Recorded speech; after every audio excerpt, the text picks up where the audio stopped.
Welcome to the DevReady podcast, where we're helping non-techs build better tech. Today we have Jacoby joining us. He's a founder of MiVote, also Director of Global and Strategic Innovation at Swinburne University, and teaching us a little bit today about his experiences in starting up tech products being a non-tech. Thanks for joining us, Adam. Thanks for having me. Pleasure to be here. Yeah, appreciate you coming out. So Adam and I connected on LinkedIn through just a couple of people that I know and reached out, and he was happy to join us and share his story, predominantly around MiVote and the technology that they built there. We'll explore that a little bit today. In terms of your story, Adam, how did it all start? How did your career start? Where did you begin? I guess it started with immense failure, really. Okay. So, did really terribly at high school, and fairly quickly worked out that the pathway that was expected of me from my parents and family, and the school community that I was a part of, and looking at all my best friends, I wasn't going to become a doctor or a lawyer. So it was clear that something else had to happen. And I really genuinely, luckily, fell into a startup opportunity at a very young age, at 17, 18. Okay. And so started my first business, which was an athlete representation firm. So we were one of the first extreme sports athlete management agencies in the world. So skateboard, snowboard. So this was pre-X Games, pre-Fuel Television Network, any of that stuff. In fact, pre-Tony Hawk skateboarder game. So we were super early, and that was really just about being the right place at the right time. So when we started that business, the market was about $12.5 million, and when we sold out of that business, it was $13 billion. Yes, a massive growth. And so we rode a massive wave, and one of the great things about being so young and having a global business. So we started that business in Melbourne, sold it to a public company in London inside 2 years. Wow. I then moved to the US. So part of the sale agreement was that I had to remain the CEO for 5 years and moved to the US. And part of that experience was really a license at that young age to make a lot of mistakes, but nevertheless have a lot of exposure to business deals and business opportunities and seasoned executives that you wouldn't normally get access to, and not at that age anyway. So it was kind of like a lifetime PhD or MBA, but in practical, real sense. And that then kicked off about 23, 24 years of startup businesses around the world. And then, got to a point where I couldn't stomach the idea of startup number 9, and I said to my wife, I'm gonna take some time off. And I wanted to start thinking about the world that my kids grow up in, and specifically I was thinking about democracy and politics and their view and their say, and then there was kind of a pivot for the last 6 or 7 years into the not-for-profit sort of social innovation space. And at the time, my wife said to me, we'll take 6 months off and then, for God's sake, go back to work because you'd drive me crazy if you're in the house. But so what brought that on? That took years. That ended up being years and years. Was that just bringing children into the world that brought that on, that choice? Oh, no, I think it was sort of a confluence of different events. So certainly having the kids was a huge part of it. I've always been interested in politics and power and how people who have power wield that power, and the equity of social decision making, and so I just. Again, I guess with an entrepreneurial hat, I wanted to reimagine what democracy could be if you were creating it as a startup company. Now, even though it was a not-for-profit, if you were going to rebuild democracy as a product that sat on a shelf, what would it need to do? How would it need to behave? Why would customers want to use it? Why would they tell their friends about it? And so part of that exploration was actually going back to sort of an ecosystem design approach, the first principles approach. What is democracy meant to do? Does it actually do that? If not, why not? And so that journey ended up being several years, which wasn't anticipated, but was really worthwhile. And then in understanding not just democracy here, because I guess initially the exploration started with Australia, because I'm interested in where my kids are growing up. Right? But then I started looking at, how does that compare to democracy in the US, and how does it compare in Greece, and how does it compare to India? And so as you start making those explorations, what you see is that there are a whole variety of erosions into systems that are not unique to Australia. In fact, that they are problems of the way democracy has been designed in general. Okay. And that wherever you look, it doesn't get delivered the way it was intended to deliver it. How was it intended to be delivered? Well, so democracy is about the enactment of the will of the people. And so there is no place in the world where the people's will is actually being enacted. And even if you make the argument that it should enact the will of the people, there are then, fairly significant challenges to ensure that you eradicate some of the problems that can emerge from that. So if you have the will of the people, but the people aren't informed with fact, then actually that's more dangerous. That's populism, right? Yeah. Or if you have the will of the people and they're informed, but elected representatives aren't held to account to listen to them, well, then what's the point of asking them in the first place? And so what you learn as you go through it, it's an ecosystem challenge, and by making one intervention won't fix the whole thing. And so what you realise is, over time for us, we realised that there were about a dozen interventions that had to be made simultaneously. And so we then redesigned what that system would look like. And then, secondary to the design of how it should work, a techie approached us. In fact, somebody you've had on your show, Jamie Skeller, was sitting in the audience one day of a speech that I was giving somewhere or other. I think it might have been in South Melbourne. Okay, so not too far from here. And he said, I can build that. I can actually make that happen. So everything you're talking about can be aided by technology. And we can put a technological lens over it. And at the time, he was talking about blockchain and crypto, and I didn't understand what any of those things were at the time. But now, for better or worse, I have a pretty good comprehension of all of it. But yeah, and together, Jamie and then the MiVote movement ended up building the world's first ever functional blockchain voting platform. And it's quite kind a of it all started from there. So and to take you a few steps back on that. So throughout your journey, you've obviously started up a number of different companies. Have there any been tech related pre-MiVote, or was that the first venture into some more technical stuff? So when you say tech, I mean there was tech involved in everything. Yes. But if they were driven by technology, I mean I don't think anything I do is really driven by technology. Yeah, I understand. But technology becomes an enabler for everything that needs to be done. And it's a huge point that you make there, because in reality, anyone that's out there starting a concept, an idea, it really is just an enabler. And I think people get lost in the technology and being, this is what it's all about, and this is the reason why we're building this, and this is going to change everything. But in essence, we're just trying to deliver a different form or a different means of delivering a different outcome. And that's what technology can do for us. That's exactly right. And in that approach, if I look at the ecosystem in which we've built products, this kind of governance, government, DemTech, GovTech kind of space, to me, the products that miss the mark the most are ones that are being built by techies for techies without a context of the environment in which they're trying to fit. So we were having a conversation earlier about market fit, right? Yeah. So we did all the work on understanding what the market needed before we built the product. Whereas a lot of techies will say, I can build X, therefore I will build it, and then we'll figure out which market we should put it in. And I've been there, done that, and it doesn't work out very well. No, it never works, right? It can't work because, or if it works by accident. And so a big part of what I do at the university is I sit in the innovation entrepreneurial space. And I oversee the content for the accelerator program and the pre-accelerator program and stuff. So I deal with startups all day, every day. And more often than not, what you find is where startups are missing the mark, the distinction between great startups and ordinary startups. The great ones can articulate very quickly the problem that they're trying to solve, how they know, so how they have validated that their solution is a solution that the market might be interested in. Rather than just saying, well, we're really good at facial recognition, and so we're building facial recognition. But actually saying, this is how it's going to be used. We've identified in this particular market, this is how it strengthens the proposition or adds value. And they've done all of that pre-work to ascertain what the genuine addressable market size is, as opposed to the universe of markets. Often we'll see startups. I'll see people who say, they might be in the soccer space. We had soccer space not too long ago, and you say, what's your market? Well, there are 3 billion people who play soccer. Yeah, but that's not your market because you're only in Australia and you're only doing it online, and right now you can only do it on Apple. So your market has gone from 3 billion to about 100,000.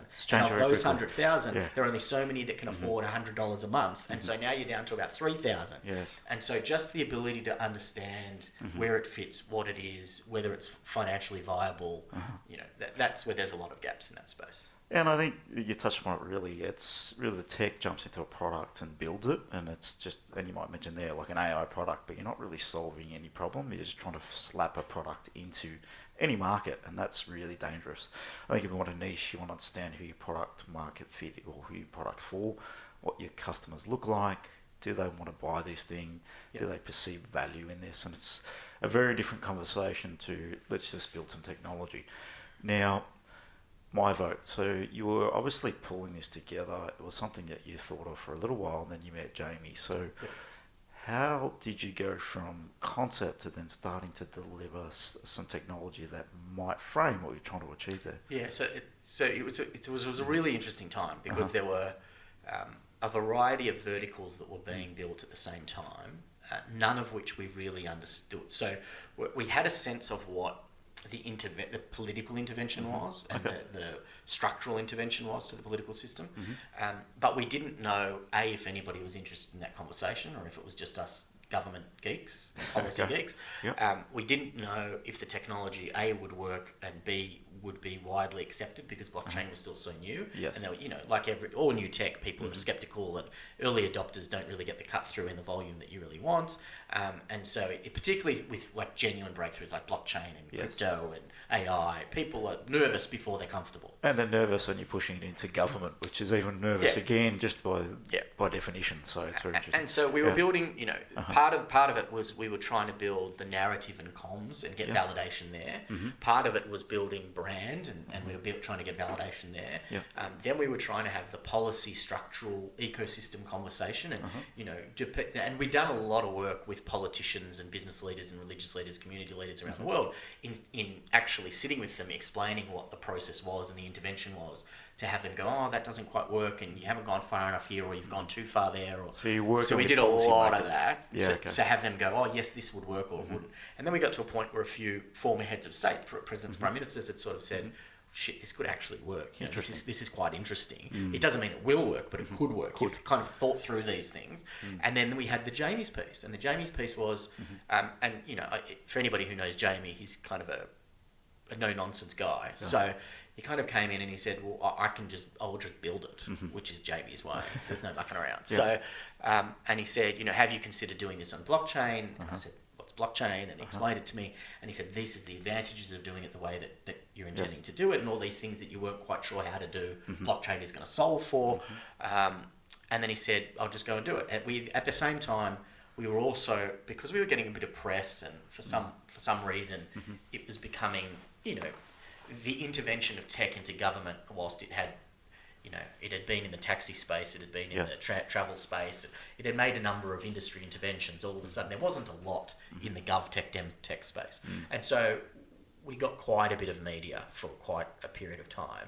And as a result of that, some people came out of the woodwork and sort of said, hey, that's interesting, I'm prepared to give you some money for that, like philanthropists. And so one philanthropist in particular came to us and gave us a chunk of money right off the bat. In fact, I didn't know him, but he saw the original, I guess I'd call it a positioning statement. Some people in the movement used to call it the manifesto, but I hate that.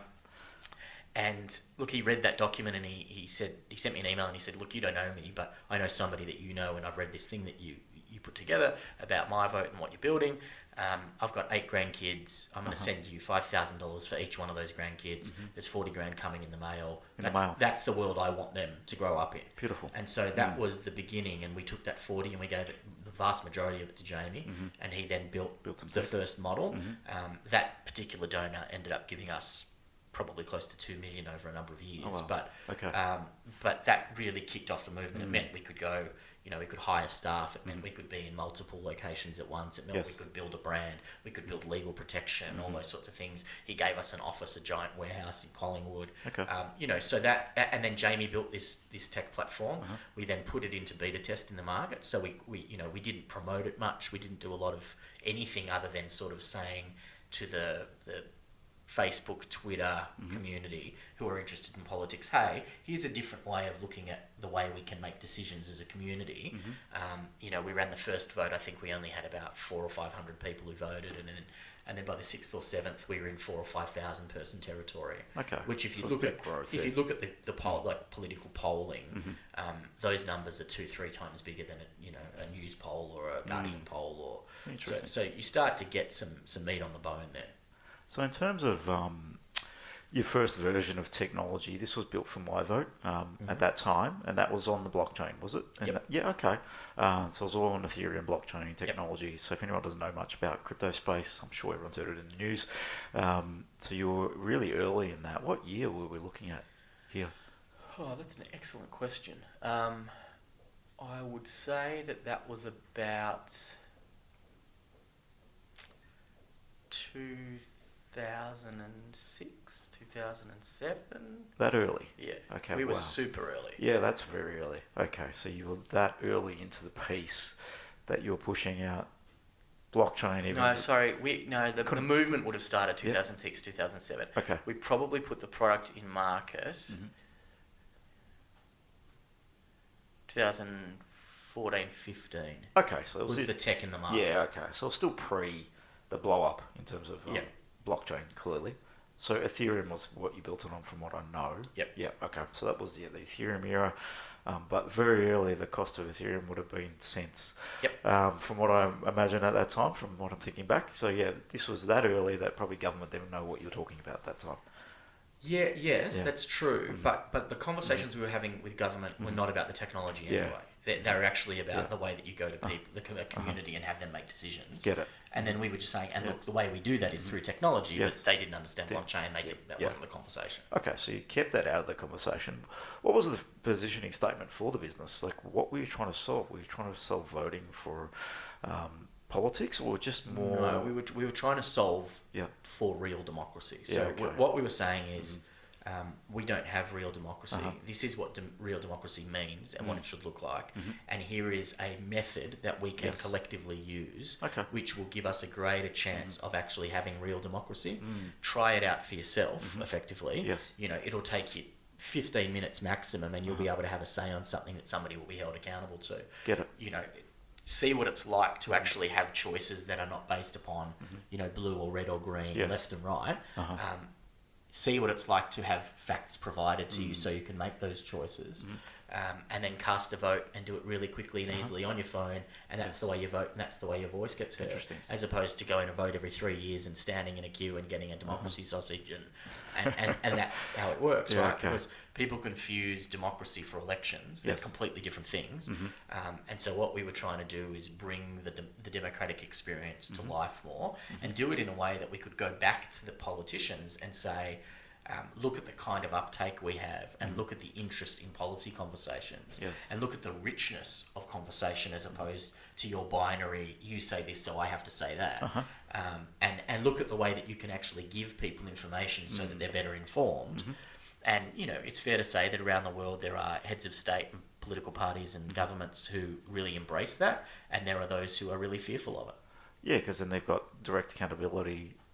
In reality, we're looking at putting an app in the hands of our community and then voting on every little bit and piece. I'd imagine that's where your vision was, so you can actually have a say. It's not quite like that. So it's not every little bit and piece, but it is sort of the major pieces. The way that MiVote works is we talk about sort of destinational questions as opposed to we don't ever put up legislation. So if you look at a lot of the other technology in the space, they've decided to digitize the existing conversation, which is, do you support the bill or do you not support the bill, right? The problem with that is if you're working on a 50% plus one majority and you're talking about legislation, the vast majority of people don't have time or any interest in reading a 1,000-page piece of legislation. And to build the context around that, to actually put a vote in. And there's so much complexity in those documents. So what we do is we talk about destination. So I'll give you an example. So the last vote that we ran was an energy vote, timely kind of given climate change and everything. If you look at what the government and what the opposition in Australia had been talking about for a couple of years, both of them had just been talking about the price to consumers. So how much our energy cost us. And it was like a Coles ad, right? Everybody's talking about the prices down. We're going to bring the prices down. We went to the community and we said, surely the conversation is more nuanced than that. So the question that we ask, and we always ask broad questions, they're curated in a very particular way. They have to go through an ethics and a governance committee, and there's a whole thing that I won't get into here. But the question that we asked was, when it comes to energy policy, do you want your government to prioritise A, price to the consumer, B, base load energy for the economy? So that would, if that was the majority position, then that would introduce the nuclear conversation as an example. Get it. C, would you like them to prioritise international obligations, so Kyoto, Paris, etc., or would you like them to prioritise carbon emissions reduction? So it's more directional. Now I get Yeah, that. it's Makes a sense. general direction, and then the policy gets built around the majority direction. So, with that particular vote, we expected when we put the vote out that overwhelmingly people would say price to the consumer. Yes. So only 24% of people said price to the consumer. That's not what I would have expected So at all. every vote we ever ran surprised us. Yeah. Every single one. Interesting. So it was 24% price to the consumer, 11% base load energy to the economy, 84% international obligations, 88% carbon emissions reduction as a priority. And the way that we can get those percentages, because people are now going, that doesn't make any fucking sense, right? The way that we do it, and the reason that MiVote is unique, and some would say kind of special in its modelling, is that we always offer 4 choices. They're always destinational non-binary choices. We let people vote for as many or as few as they think they can live with, would be good for the country. Okay. And then we look for real consensus. So we don't have a policy position, a mandated position that any elected official needs to be held accountable to, unless we have a minimum of 60%. All right. Right? And when we started this, so many, many years ago, every political professor in the world was saying to us, even with technology, you're never going to get 60% majority on any of these issues. It's not possible. We ran 7 votes. We've never had less than 60%, not once. Because people are able, when you're not saying this is the Labor position and this is the Liberal position, you just go, what do you think is good for the country? People have a different sense. And when they're able to, and we also, part of our model is that with all 4 of those choices, you get information packs. So we've never had less than 150 research reports, which are peer-reviewed factual reports, free for anybody to use. Okay. Now, most people, only about 2% of people go into those reports and want to do that real deep dive. I'd imagine there's not going to be many jumping into 150 reports. But there is a small information pack that takes about 6 minutes to go through, which is just the dot points for each one of those 4 choices. It's a good summary. And if you don't open the info pack for all 4, your voting light never goes on.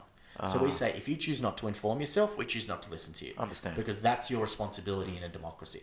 We give you the opportunity to have a say on everything, which is your democratic right, but you have to know what you're talking about before you make that choice, because it affects everybody. Get it. Yeah, not just throwing darts at a dartboard saying, I think this is right. Or I'm voting for them because that's the party that I like, or because my parents voted for them. Actually understanding the issue and going, no, I don't like that. I don't think that's a good idea. Or for instance, you can have more than one idea. So, for example, with asylum seekers, you could vote for one that says, well, I want border protection, but I also want to treat asylum seekers humanely. Right now, our political system doesn't allow us to have those choices. You're taking one or the other. But you're going, actually, both of these things are really important to me, that we protect our borders and we're good to people, and people shouldn't be punished for fleeing a terrible place in the world. Correct. And so we're looking for that nuance. There's a balance there that we're trying to find, but we don't have a balance as one or the other. Yeah, and what it does is it takes that ideological pressure out of the conversation. And that is not possible without technology. So it's one of these things where technology is the enabler, but without it, there is no way you could run the MiVote system. It just couldn't work. Get it. So obviously Jamie was very pivotal to building that platform. So talk about your team. How did you structure your team for MiVote? Obviously there was yourself involved. You knew that some technology might be needed to deliver this. How did you go about finding the right people to build that team? Yeah, so look, early on, like a lot of not-for-profit organisations, and we're a not-for-profit, so we were never about making $1. Everything we did was, so it was free to join, it was free to use, it was free to get the information, it was free to vote.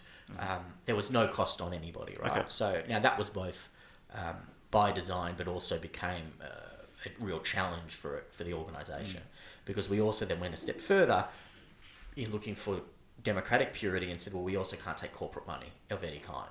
And so we were offered a ton of money, like tens of millions of dollars from technology companies overseas who said, we'll build it for you, we'll give you the platform, we'll pay to be involved, but we want to co-own it or we want to own it. And once you give democracy to a corporation, it's no longer democracy, right? Correct. So we had to say no to those things, and then we baked into our organisational constitution that we couldn't take that. So that became a challenge. So in the early days, everybody that we worked with were volunteers, and we had to make do with what we had. Now, as it turns out, we were super fortunate. The people who were volunteering early were incredibly capable people. We had great Marcoms people, great activists, great writers, terrific researchers. And so what we tried to do was understand all of the vertical pillars that needed to be built. So we had a community development pillar, we had a technology pillar, we had a Marcoms pillar, we had a governance and leadership pillar, we had a government relations pillar, and we tried to assign volunteers that best fit. When it came to technology, though, it was slightly different. Okay. So we really lent on Jamie in particular in the first instance, but then as that team grew out, a group of people who had the required expertise. We went out and hired he oversaw effectively a tech firm that built the first iteration for us. Okay. So he built the scoping document. We did a number of interviews about this is what we need it to do, and this is how the product needs to behave, and this is what the immediate MVP needs to be, and eventually we'd like to grow out into these areas. So let's take a couple of steps back there. So you had Jamie pulling this all together from the top level, saying how do we build and deliver an MVP, pulling apart all the important bits of information and building a strategy behind your technology. Yep, and then overseeing the company who was actually doing the coding. Get it. And making sure that they were on track and making sure that it was meeting our requirements. Understand. Yep. And the first version of the product did that. So the MVP that was originally launched did exactly what we needed it to do. It didn't have any bugs. It worked the way it was meant to work. Subsequent versions, that wasn't the case. And in fact, the Horizon nightmare was a whole different story. But that first version, those first beta tests, were really well built and did exactly what we needed. The challenge there was that as crypto was becoming and blockchain was becoming more regular and prices were starting to go up, what we were learning is that it was actually a counterintuitive process in that it was going to cost, the more successful we became in terms of users, the more financially challenging it was going to be to run. Yeah, I understand that. And so that was kind of a learning curve as we were going. If no one understands the crypto market, and as it blew up, the cost of Ethereum expanded and grew, that meant the cost of you actually running a process on Ethereum also grew.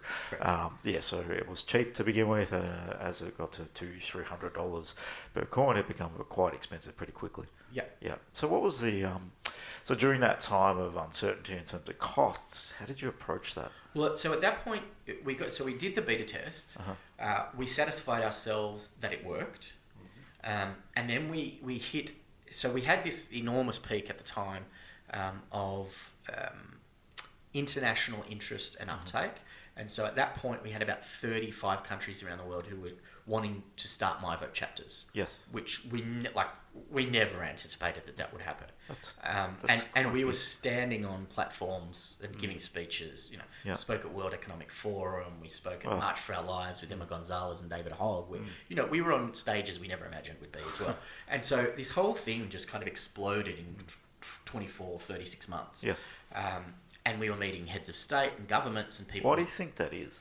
Well, I think there was some first mover advantage component to it. So we had been in the space longer than others. Yes. We were also the first people to actually build what everybody was talking about. So there were a ton of other digital democracy movements who were talking about how blockchain could do it, but hadn't actually built anything yet. I think the other thing is that our model is a holistic approach, whereas others were sort of targeted pinpoint interventions. And for governments, the one thing they did realise is that that targeted pinpoint piece would only, as a government investment, would only take them so far. But the holistic approach is the thing that could actually make the difference and solve the problem, or at least go a way of solving the problem. And so as all of that was happening, and in fact, specifically, it was really post World Economic Forum, we were approached by a number of corporations who were saying, listen, great product, we couldn't care less about politics, but the fact that you can do anonymous voting on multiple areas is really interesting for us as a business. We'd like to use it as a consumer marketing polling piece, or we'd like, we had a very large accounting firm around the world come to us out of Spain and say we want to use it for all of our multinational corporations to do shareholder votes. And so all of a sudden they're saying, we want to license the product from you but not use it for politics. So as a board, we had to sit back and go, well, fuck, we can't take the money because we're constitutionally not allowed to take corporate money. What are we going to do? So we then came together and said, right, what we're going to do is decouple the technology and spin it out effectively. Okay, and that was the born of Horizon State? This was how Horizon State was created. Understand. So this was,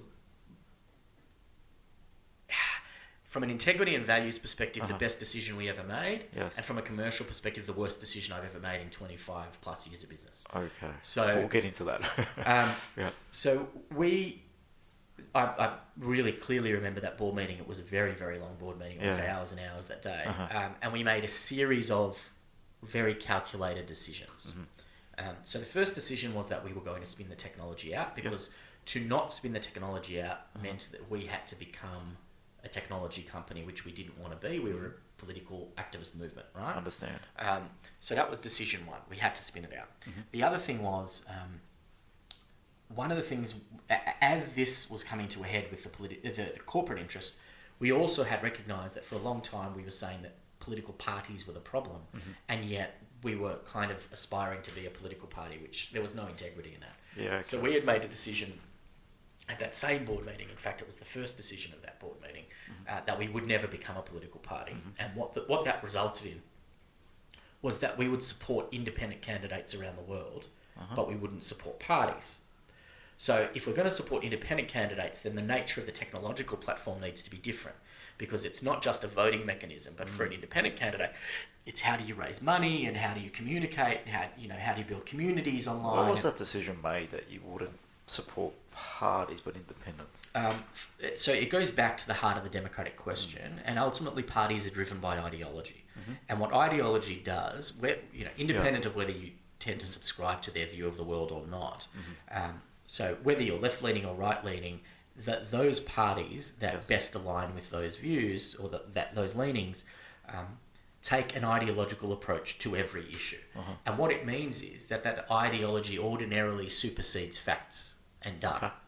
And if you are not taking a solutions-oriented approach to the problems, and climate change is a great example, coronavirus is another great example.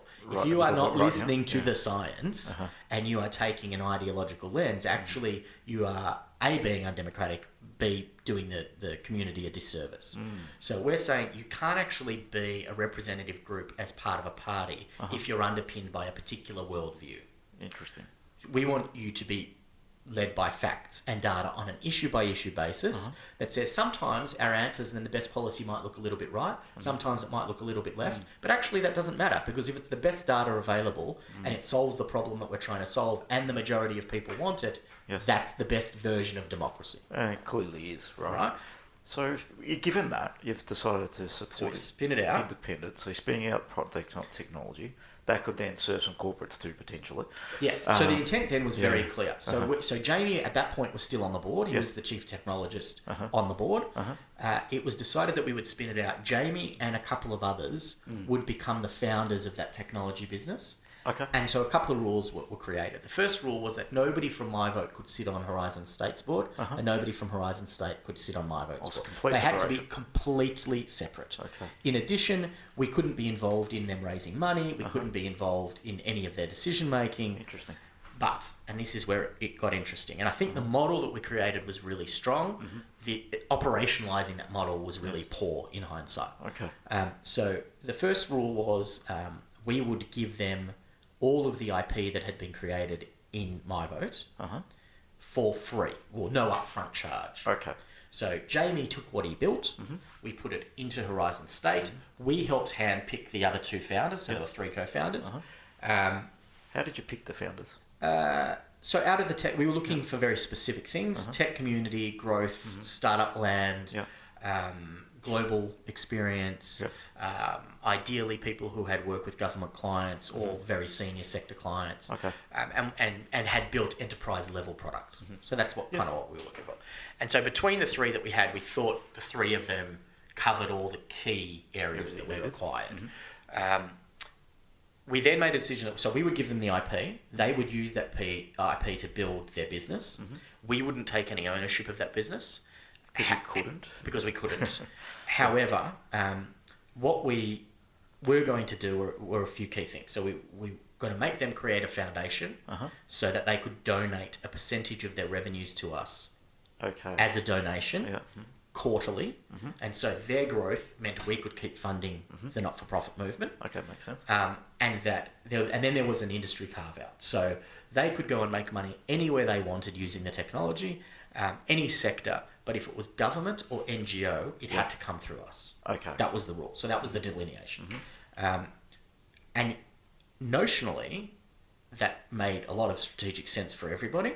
It does. And should have operationalised really well. Okay, The problem was that there were people who were running that business who, it appears in hindsight, didn't really believe in any of the values that we set the business up for. Okay. And made decisions that were counter to the benefit of the not-for-profit organisation, which was the reason that business was set up in the first place. Existed anyway, Yeah, and so that was massively disappointing for us, but it was a good lesson learned. And given that you're not on the board and had no say, we had no control. We couldn't do anything about it. So for example, there were little things like one of the critical things in the way that we set them up. Was that MiVote had to we were effectively a foundational client, which meant that they could build whatever they wanted, but they had to build for us first. Okay. Well, that never happened. They never delivered a single product to us. Oh. So we had built our own product, and then even the product that we gave them, they still wouldn't give back to us. So we missed as a result of that. I missed, we had done a deal with the March for Our Lives people and a couple of gun groups in the US to run a gun vote in America. I publicly announced it on stage in front of thousands of people. That's huge. Major rally. Never delivered the product. We announced in newspaper in Des Moines, Iowa, that we were going to run a water vote. I heard all this news coming out because I was actually following. No product. So and we got to a point where that we'd been let down a few times. And I then got nervous because it was also my reputation. I mean, I'm the one out there doing these interviews, and I'm the one on stage. And particularly with the gun vote, because it was a big audience. It was probably, other than World Economic Forum, the biggest platform we'd had to be on stage with Emma Gonzalez and all these people. And I remember calling the day before, and I called one of the people in the organisation, and I said, I'm getting on stage tomorrow, and I'm announcing that we're running a vote on this month in October. I need an assurance that this bloody thing is going to be ready, because I'm not going to say it if you can't guarantee me now. And I was categorically told it will be ready. It's nearly done. We're just testing, and this was in August. Okay. And so I made the announcement. Sailed past the due date. Still no product. But product was getting released for German soccer clubs, and product was being released for other paying customers and for a political party in New Zealand. But still nothing for us because we weren't paying anything. So what? Because you weren't paying anything? Yeah, because we were a foundational client who didn't have to pay. God. So look, these were lessons, right? Yeah. So again, they built good product. They built product that worked. So again, in some ways, it was a validation that what we wanted to build was buildable. Yeah. So that was the first thing. Clearly, if they're solving problems for other people, and similar problems. Yeah, and what we were able to validate on the non-technology side was that the product was in demand. So, in many regards, these were very positive messages. What we weren't able to do was control the technology company that would have enabled us to deliver on our promises. Interesting. And so we then got to a point where there was some rearrangement of people there. And the last CEO and I I'd sort of publicly had said, we're not working with them anymore. We're going to find alternatives. Okay. And the final CEO reached out to me from New Zealand and said, no, we want to, we were created because of you guys. Yeah. We want to build the relationship back again. And we had a series of great conversations. And we had started to kind of signpost and peg where we were going to go. And then circumstances that were outside of our control but were happening to them independently made them choose to shut up shop, which honestly came as much as a surprise to us as anybody else. And again, it was sort of, we thought we were finally back on the road to getting things the way they needed to be. Okay. And then all of that happened. So where did that leave you? Well, we're rebuilding the product ourselves internally again. So we're doing that in the UK and India at the moment. So you have to basically start from scratch again, even though you had the technology, you originally had it built. Yeah. At least part of it, the MVP. So you're basically just starting from scratch. Yeah. And so, look, we've got a great tech team now out of the UK. So we're building in India, but the design and the product and scoping is happening out of the UK. One of our senior team members was a senior vice president of IBM and built an entire global market for IBM, and just exceptional. So you've got great people involved. And MiVote, as of very recently, literally in the last 3-4 months, has signed a contract with the PEG program. I don't know if you know the PEG program out of the UK. Yeah. It's amazing, and I'm really pushing hard for government members here in Australia to kind of replicate the project. It's a brilliant policy. So the PEG comes out of the Innovation Council of the UK, which sits inside the Office of Prime Minister and Cabinet in the UK. Okay. And the PEG is a program that is effectively, the UK is looking to do two things. They look for global technologies that they think will A, build reputational value for the United Kingdom, and B, will be able to build economies and scale and jobs and so forth there in the UK. And so what they do is they say, look, if you're prepared to domicile, move your business to the UK, we'll give you a whole suite of incentives to do that. Okay. So some of it is priority on government contracts and government grants and access to philanthropists and venture capitalists, and so we signed that contract. Innovation, right? Yeah. And so we were the first, as far as I'm aware, we're the first not-for-profit to ever be accepted into the PEG. We signed that contract in December last year. Nice. We then set up a not-for-profit organisation, which is now done in the UK. We have a team of people there, and they are rebuilding the product right now under the PEG program. Oh, so you're basically starting all over again from a developer perspective. Okay. Yeah, we're starting all over again, but we know the parts of the technology that worked really well. We take the learning, right? Huge learnings from the experience, and we still have all of the market relationships at government level and others to make it work. There is, there's an ongoing debate, and I'm personally of the view that crypto is not necessary, that we shouldn't be tokenizing the vote. Others have a different perspective about that. It's not necessary. It's not necessary for what we want. Yeah, from what you're doing, it just looking. We need the blockchain, but I don't think we need the tokenization. I understand that. And I understand the secondary market value of being able to have a tradable piece within the organisation, but it's not core business for us. And so it made sense for Horizon, but it doesn't really make sense for MiVote. Yeah, in terms of tokenising it, it's about creating value in it. It's about growing the value of that, and that's the more votes you have, obviously, on your ecosystem, the more value that token's going to be worth. But is that what you're looking for? That's not the purpose, right? No, not at all. Because the value isn't what we're doing. We're a not-for-profit organisation. Exactly. So from our point of view, what we just need is an auditable, anonymous voting platform, which blockchain provides. It does, yeah. And then the interesting questions now, which were not questions at the time because they weren't technologically available, is whether it's an open source blockchain or it's a private blockchain, or so they're the so many different options now. So in terms of private blockchain, could be okay if you've got enough sources actually running transactions. So then if you distribute it enough, you're okay. If you've got one, then it's not. It's just more of a database, and it's the same. That's exactly right. So these are the kind of conversations that are taking place now. Understand that. So it's obviously shifted completely in terms of where it sort of started from. So the learning from that, obviously, clearly the process didn't work.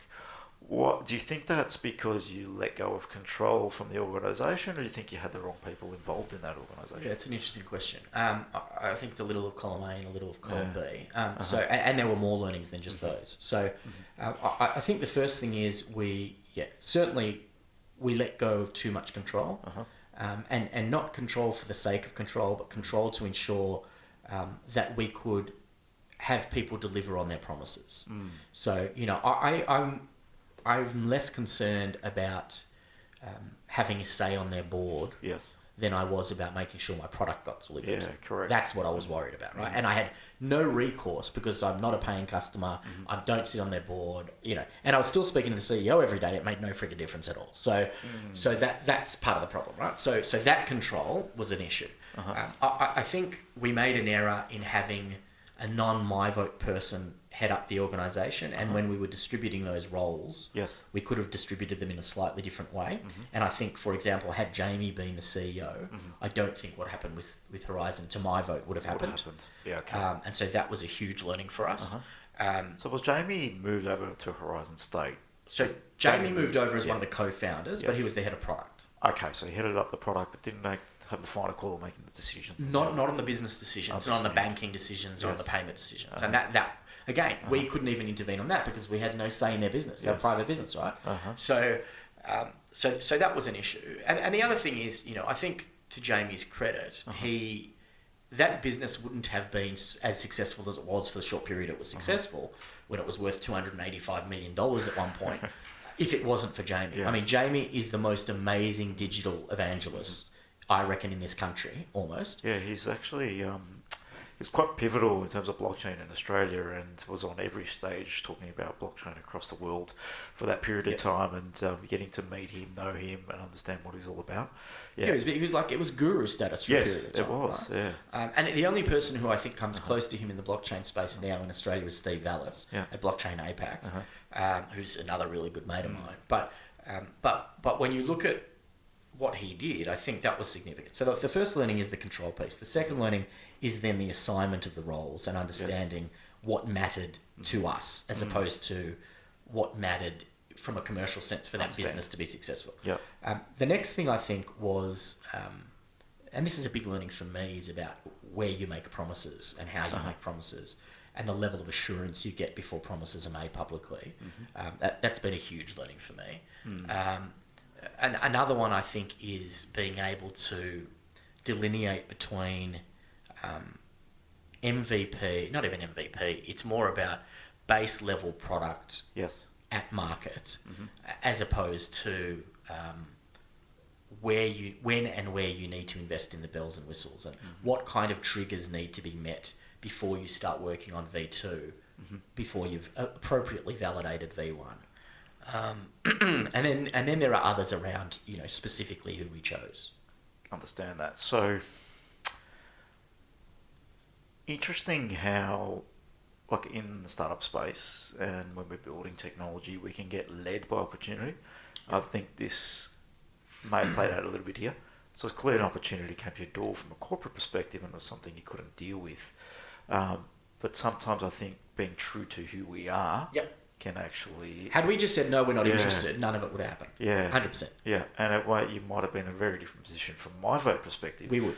But in hindsight, it's a wonderful thing. But I think when we look at opportunity, we just need to assess we're not cutting ourselves off from where we're basically... And so the vision was, what direction and that's we're going. it. And so Hamish, my co-founder, the way he describes this, which I think is an appropriate way to describe it, is that we were... we were too pure. We were trying to be too pure. So we saw this opportunity externally from the corporate market, and we were going, wow, that's a way to potentially fund the not-for-profit, but we can't do it. So let's spin it out, keep it completely arm's length so nobody could say that the corporate dollar was affecting the way that we were running the democratic platform. But at the same time, hope that the people that we're going to put in that place would actually do what they're promising us. And so we were trying to be too good and too smart about the way that we did it, and in doing it, none of it worked. Yep. All right. So blow up in your face. Yeah. And to your point, we either could have said, no, we're not interested in the corporate dollar, thanks, but no thanks. Somebody will copy us and use their product. Or we could have said, we're going to spin it out, but we're going to retain a seat on the board to make sure that we get delivered what we want delivered. There were lots of different ways we could have gone, but we didn't go any of those ways. Or we could have just soloed them off, had two versions running, built in MiVote and that could have been an option too, and in Horizon State. Yeah, well, look, the other thing is, and this was kind of at the point when the price went, I mean, they listed at 15 cents and they got to $6.95. Yeah, it blew up, didn't it? Right? At the point that it was worth 250 plus million US dollars, we were literally begging their CEO to just sell $50 million worth of coin. Yeah. And saying, build yourself a runway, build us a runway so we know, because you then give us our percentage donated as per the agreement. And we knew that we had 3 or 4 years that we could run really hard in the government space. A beautiful move at that time. And nobody would have, everybody would have gone, well, that's why you set this up. That's the purpose. But he just refused to do it. And the result of that was we watched it go from $6.95 back to 12 cents. Yes. and game over at that point. So, and that's it's been an interesting thing. But for us, even in the rebuild now in the UK and India, which are our two biggest markets by far. The other thing that's kind of an advantage for us is that the market has the democratic market has shifted. So Donald Trump is the greatest gift to MiVote that's ever happened, because he is literally the symbol of everything we have been warning against. Attacking the media, attacking the judiciary, not having people make decisions based on fact. He's everything that is wrong with the system, right? And so conversations that we used to have in America, conversations I used to have with political parties here in Australia, where they go, oh, like it sounds like it's a problem, but it's not really a problem. All of those people are now going, it's a problem. Oh, let's talk. How can we get involved? Because we really need to do something now. Yeah, so there's more awareness now. So it's a blessing in disguise. Yeah. So in terms of that, so now you've come all this way. How many years have you been working on MiVote? Since 2006, 7 was it conceptualized? A long time. Yeah, a long time. So in terms of where it is now, do you believe that? Obviously, you had the tech problems, which I didn't really know about this, and I'm not sure how many people know about. Nobody really. Nobody knows. So it's interesting to actually talk about how it all played out.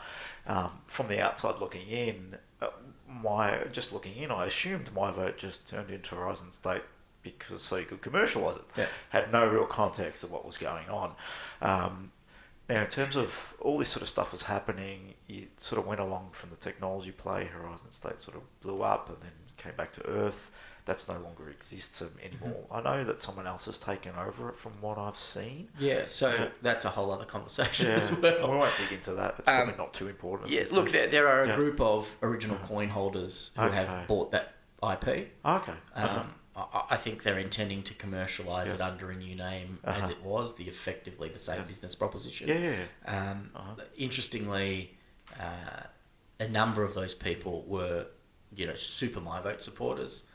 Not one has reached out to do a deal with us and say, we want you back in the fold, or we want you to use the platform. Interesting. And as a result, we're building our own platform. We won't be using Horizon State or whatever V2 is of what they build. They can build for their market to make money. We're building to solve democracy. Yeah, and that's a great place to stand, at least. And now you own the technology again. Yep. About to control the direction of it. So, and if you've had... I think one of the things that this conversation leans towards, if you've created a big vision and you've brought on so many people along the journey, and you've a good quality of people, and Jamie, for example, philanthropists coming on board, donating to an organisation and wanting to see the vision roll out, I think it's quite a powerful position to be in. And still, given what has happened in the past, you're still in a position of, we're still moving forward, we're still able to build this thing, and we're still pushing to make change. I think it's quite a powerful place to be. I think that's right. There is one final additional element, which again was part of the learning from everything that's happened. So if you look around the ecosystem, there are lots of really interesting technological interventions to DemTech and GovTech. Yep. They all take a slightly different approach. They all, some will have technology first approach, some will have ecosystem design approach. But they all have different interventions. And one of the things for me that's been a pivotal shift in my thinking, where for so many years my priority was about promoting a very specific single model that I was largely responsible for designing. Not completely, but largely responsible for designing. And that we were, I was the entrepreneur, I was the founder, and so I was pitching my business effectively, even though it was not for profit. I understand. I've kind of shifted somewhat philosophically on this now, and I am more interested in the entire ecosystem moving forward together as a unified approach to solving this problem than any one particular brand being the, inverted commas, winner. Yes. And so one of the things I'm working on at the university, in fact, it's kind of my major project at the moment. I suspect it'll take me 12 to 18 months to build, but I'm getting incredible traction at the moment, including very high-profile universities overseas and governments and stuff, is to actually build a research centre of excellence, a research institute, specifically for digital governance and leadership. Okay. So that actually all of the different players in this space, and now MiVote will not be welcome in that group unless it pays its way like everybody else. But the intent is that the ecosystem has a single credible destination that we can explore and research ways that technology can enhance government decision making, participatory democracy, participatory budgeting, exposure of truth and data to the public. So there are like 40 different research areas that we can really drill down to and provide a place where all of us in this environment can work to the same outcome and help each other rather than compete with each other. And I think until we get to that point where rising tide lifts all boats, we're not going to get anywhere, because it's such a big challenge to move these ecosystems and to have governments make structural pivots that mean they have less power than they once did, that there's no one group who's going to be able to do it on their own. That's kind of been the big realization for me. Okay, so you're in a position where you've come to the understanding that MiVote may not be able to deliver this impact that you're looking for. I think it can in some places, but it won't have the mass change. So your now objective is to bring together universities across the globe? No, not universities across the globe. So our university, with one or two other university partners, will build a research institute that enables technologists and innovators, governments, researchers to come together to fix these problems collectively. And to test each other's ideas. And so one group out of Brazil might say, look, we're doing it this way, and then we can look at some of their technology and go, we could put that in over here, and have you considered doing this, because over there they're doing it this way, and actually sharing this stuff in a single destination that is credible, that is researched properly and validated properly, so that when we go to governments and say, here's a way to do it, it's not just technologists and startup founders. It's actually, we've had this validated by the best researchers in the world in this space, and this is how it needs to be rolled out, and this is how you're going to defray these risks. So, from where I'm stepping back, you're still on the vision of solving democracy and how we actually structure it, and the learning through this is MiVote came about, and it still will operate and run and try and make an impact. Turned into Horizon State, which sort of shifted that. Now coming to a research centre in a different way to solve that problem. So you're on a journey of actually solving the same problem still. And Hamish and I said, many years ago, we said this was a marathon, it's not a sprint. No, and look, this could be a 50-year exercise, right? But we believe, and many of the people who are with us believe, and now universities that I'm talking to around the world and governments believe that this is a critical need. It is. There has never been a greater need for this kind of intervention. Technology now provides a vehicle to do it well.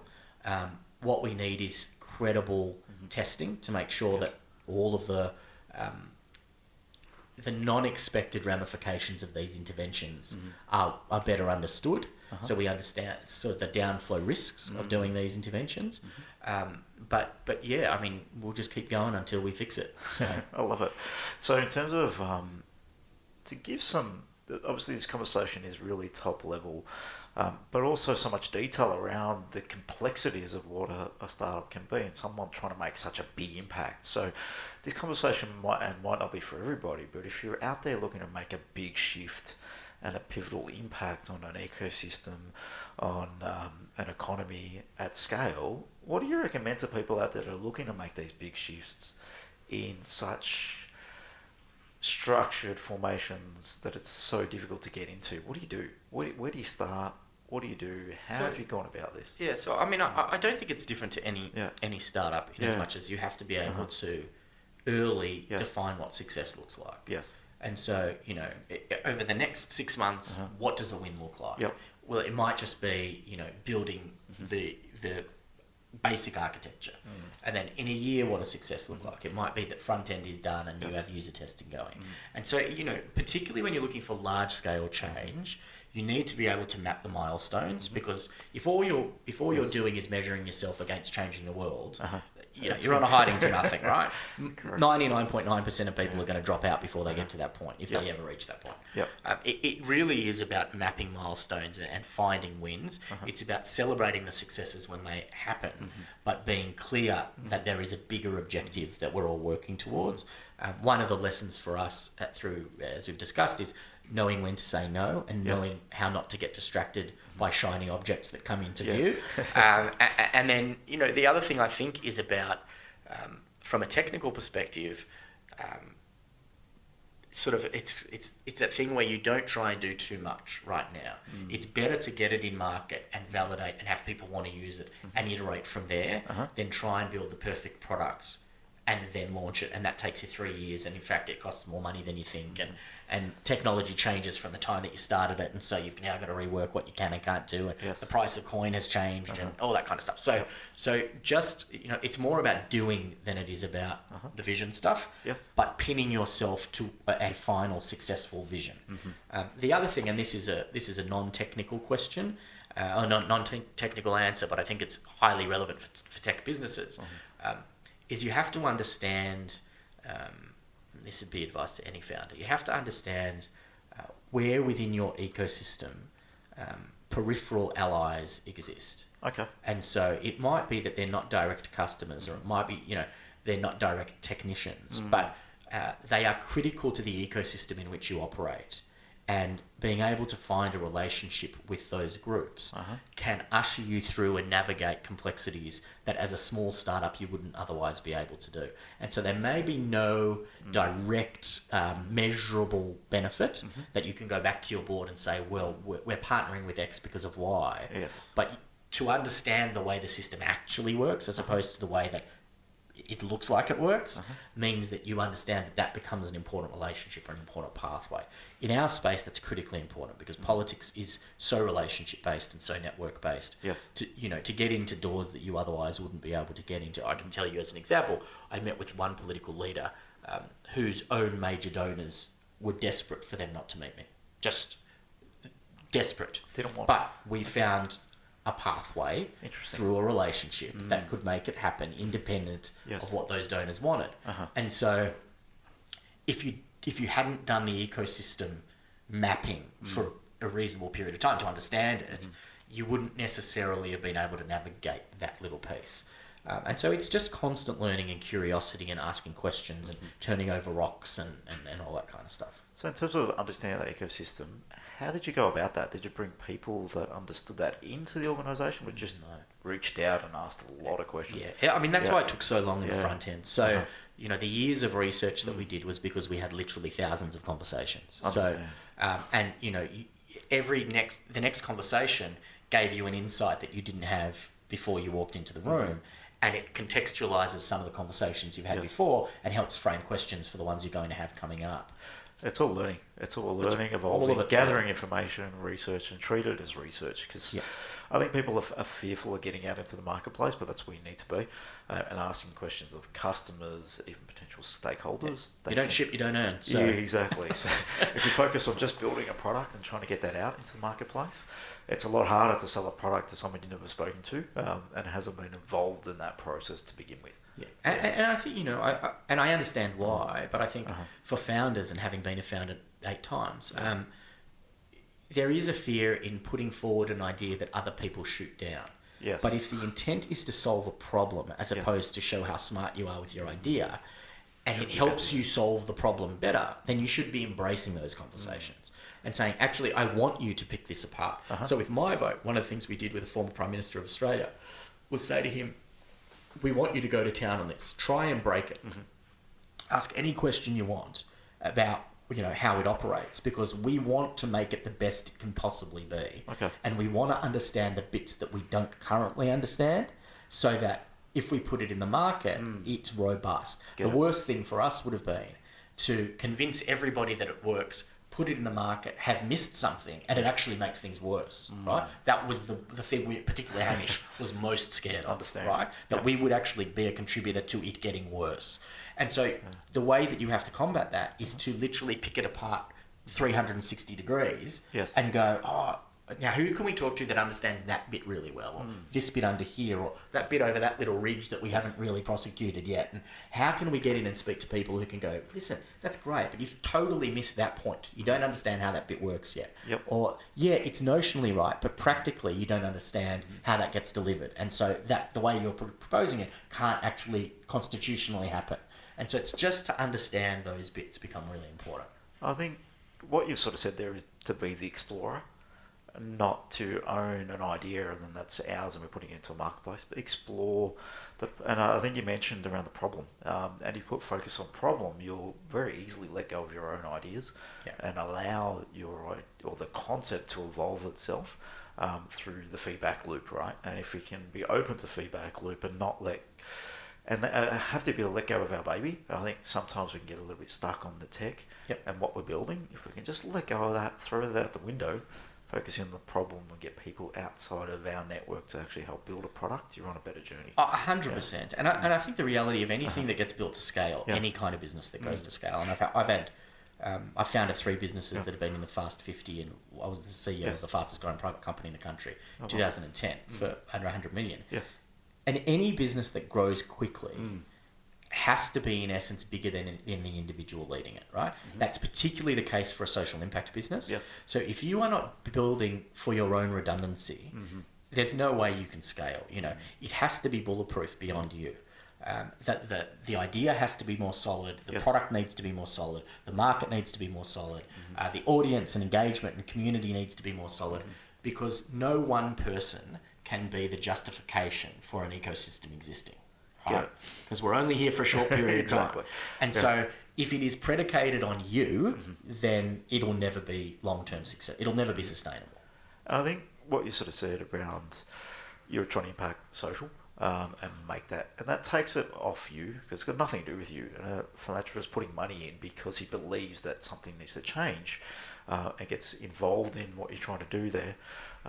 Is testament to what you're putting out in the marketplace, because no one's going to buy in if you're just trying to be about you. And setting up a not-for-profit was a huge decision, and I may imagine that was pretty much the only way it was going to be done. You couldn't have a corporate business trying to impact something like this scale. Although there are a lot that have tried to do it in this space, and they fail miserably for that reason, because people go, well, who owns this and who's benefiting and why are you making that decision? Exactly. We don't want people getting paid to basically shift the vote, and that could happen in some countries. We see it all the time in terms of how that sort of plays out in terms of there is no democracy in some countries. There are even some tech interventions, some reasonably well-known ones here in Australia, who built blockchain-based policy voting platforms where people could sell their vote. I mean, how fucking undemocratic is that? You can sell your vote. You can actually... Now, that's brilliant. I mean, I mercilessly attacked them for that, and they've now changed their model. But even the idea of saying, I'm not an expert, so I'll sell my vote to an expert. Well, all you're doing is, you're creating a hyper environment, a hyper capitalized environment for the very same problem that we have now, which is that vested interest by policy outcome. I think it'll make it worse. It'll make it infinitely worse, right? And again, if you start from a technological capability perspective, then that becomes a possibility. If you start from a first principles approach perspective, which says, what is democracy meant to do? Then you could never propose that solution because it would not bring you closer to democracy. Correct. And so, again, like all these products, it's where is your starting point? What is your frame of reference? What problem are you trying to solve? And is the intervention genuinely solving that problem? Or is it just a display of your own technical proficiency? And they're the sort of ongoing questions. I think it's really good feedback in terms of a different frame of how we might not approach technology first. Because in reality, we're building a business model or an ecosystem in your case, and the technology is just a means to an end. I think people get too caught up in it. We said it at the start of the conversation around we're building a shiny new product that people might buy, but if we focus on why they're going to buy it, what problem we're going to solve, and the business model around that, I think it's a little bit easier to make decisions around what your product should do rather than what you think it might do to make an impact on people buying it. Yeah. I mean, I think there's a really old quote from I think the 50s or 60s that Alday Stevenson, American, said, an atom is neither good nor bad. The good and bad are in the souls of men, and that's what it is. I gave a speech in London in October last year at the World's Top 50 Innovators Conference about the ethics of capability. And that just because we can build things doesn't mean we should build things. But if we are going to build things, what are the ethical questions we need to be asking ourselves at the front end about the ecosystem around the unintended consequences of our capability? Interesting. And so, Facebook, when it came out, was this amazing opportunity for you to share and be in touch with and nobody knew it would be a massive erosion point to democracy. Nobody expected that, right? Now, we can see this in hindsight that that's what's happened.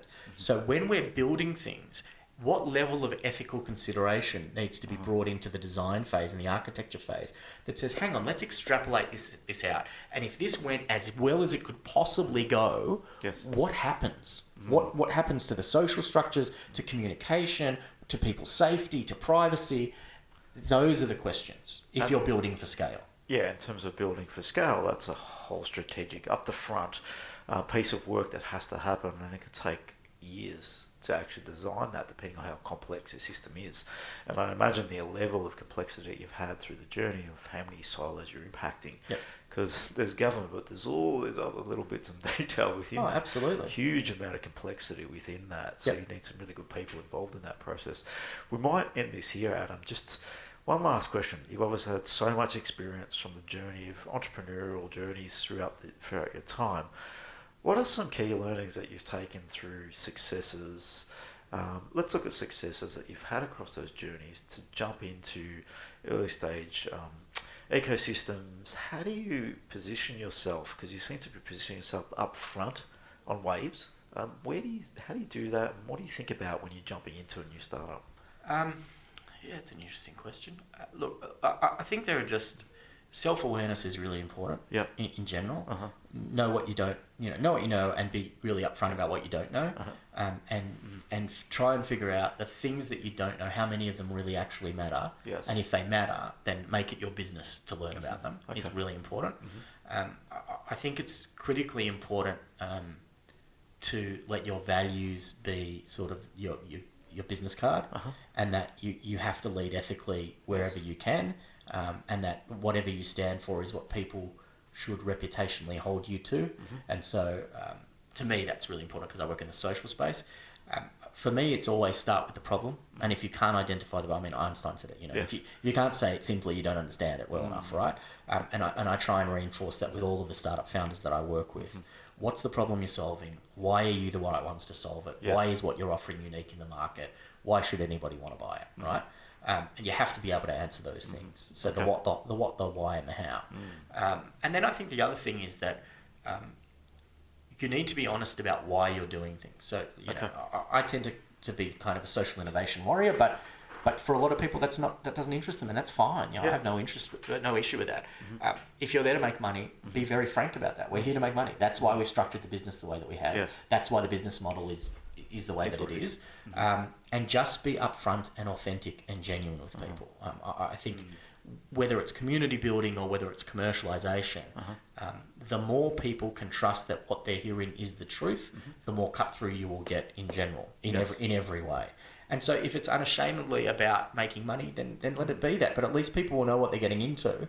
And you attract people of like mind. Yeah, people just want authenticity most of the time. Correct. And then the other thing I think is really, it's really about the people that you surround yourself with. And so it's gap filling in some regards, but it's really about who is on this journey with you, not who wants a job, not who has technical expertise, but if you're a startup founder, who is on this journey, who actually believes in it as much as you believe in it.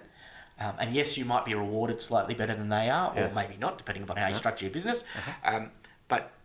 But those people are worth their weight in gold, because when it gets hard, and it invariably will get hard, they're the people who are going to stick with you and work, no matter what. And that's a huge lesson for me through MiVote, that, I had a number of startups and we used to pay people really well, but they were 9-to-5 people and they were very good at what they did, but it was a job. Understand. And then I went into MiVote and I had people who were paid nothing and they worked harder than anybody I'd ever met in my life. And you'd be going, this is so counterintuitive that I'm not paying them anything and I've never been able to rely on people more. Interesting. But it's because they were on the journey. They believed in it as much as Hamish and I believed in it. How did you attract those people? Look, I think it comes down to, it wasn't about us. I think it's about the vision. It's about people going, like that guy who sent us that first $40,000 check. That's the vision of the future that I want to live in. Get it. It has nothing to do with you. I mean, And it might have been that we got to a point where we had hundreds of volunteers and they said, actually, you and Hamish are shit house. You're not the right people to make that vision happen. We're going to boot you out the side door. Yes. And honestly, Hamish and I would have gone, if it means that the thing's going to work, we would have just walked out the Friday. That's how much we believe in the vision, right? And so it's about presenting an alternative future, an alternative solution to the problem. Yes. And people going, yeah, that's the way to go. I'm fully in on that. We might leave it there, Adam. I think today you shared some interesting insights with people that are pretty much founders of businesses, and the objective of this podcast is to help non-techs really get clarity on you're probably focusing in the right area. Don't shift your focus just to the technology, and don't bring on, I think one of the last things you said was people that are just there because they're technically sound, but people that are going to buy into your vision, what your future looks like, and want to be a part of that journey. So, Adam, how can people reach out, get in touch with you? I know Twitter's the best way, as long as you can stand my usual political rants. So that's Adam A. Jacoby. That's my Twitter. You can find me on LinkedIn, also Adam A. Jacoby. Or you can, do your very best to navigate your way through the Swinburne Rolodexes and find me there. You've got an accelerator and stuff there. Can you tell people about that? Yeah, we've got a pre-accelerator. We've got it is just because of coronavirus. So everything's kind of at the university on hold at the moment. I understand, but yes, we have an accelerator that would ordinarily be starting next month in May. We've done a deal with United Nations Australia. I can't talk about the full nature, but we'll be running other accelerators with them. So pre-accelerators, accelerators, masterclasses, lots of opportunity to work with startup mentors, business leaders. So if you want to reach out to the Swinburne Innovation Precinct, by all means, look for me there. You can always find me if you wander the halls of that building. I'll be around. No, perfect, Adam. I appreciate you coming in today and just sharing your journey, what it's been like over the course of You've been an entrepreneur for many years now in terms of 9 startups it's been. So, it's really good to hear from people that have done this over and over again. Some successful, some still working towards success, but I think one of the key takeaways for me is persistence. And if you believe enough in that vision, you'll persist no matter what the outcome looks like, or no matter